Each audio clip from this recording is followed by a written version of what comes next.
So that's it. Chanukah's over. That's all. Done. No more menorahs, no more dreidels, no more latkes. You can still do donuts. That's all good. So what I want to know is, what do we take away from Chanukah now that it's the day after Chanukah? Actually, as I'm recording this video, it is still Chanukah for a few more hours. We go into Shabbat this week. It's no longer going to be Chanukah. What do we take away? Any Jewish holiday is there, not just for the sake of having a holiday, but to actually gain something moving forward. So here are two takeaways I have from Chanukah, which I believe both have to do with the heroes of the story, the Chashmonaim, also known as the Maccabees. And one's positive, one's negative, but hopefully they'll both help us moving forward. The positive message from the Maccabees is that don't roll over and give in just because it's difficult. When someone is preventing you from doing what's right, you've got to be strong and you've got to make sure that we do what's right, even when people are trying to prevent us. Sometimes, we don't want to make waves. We don't want to make trouble. We want to make sure that everyone likes us and everyone's happy with us. Well, the lesson of the Chashmonaim, lesson of the Maccabees is, you know what?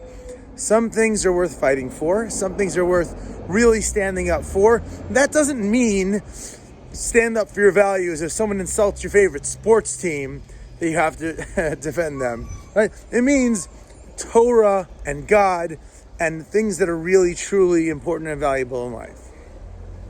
The second message is a lesson from the downfall of the Chashmonaim. You see, it's a cautionary tale in power and the corrupting influence of power. You see, we had an emergency. We had a terrible situation. This great family of Kohanim, the Chashmonaim, stepped up and they defeated the Syrians. They won the day. They helped the Jewish people, reinstated the temple service. It was awesome. But then they refused to relinquish power because they had it. And it's intoxicating and it's very, very difficult to get rid of. So the second message I want to take away from Chanukah as well is that we should be very, very careful, very wary of people in power, and very wary of taking authority ourselves, making sure that we have the right checks and balances. So many people get into positions of authority for really well-meaning reasons, because they want to help the community. They want to be public servants. They have a nonprofit. They have an idea. They have a social action, a social justice mission that they're on. But the question is, can you and will you really, really stay humble, or you'll be corrupted by the fact that you are now in charge of money, in charge of people. So those are the two things I want to focus on moving forward this week. Number one, making sure to remember to stand up for what I believe in. Number two is to reevaluate and reexamine any authority or power, to making sure that it's there for the right reasons.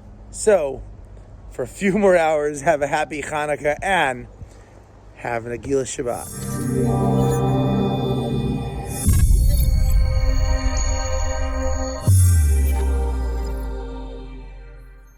Da da da da da da da.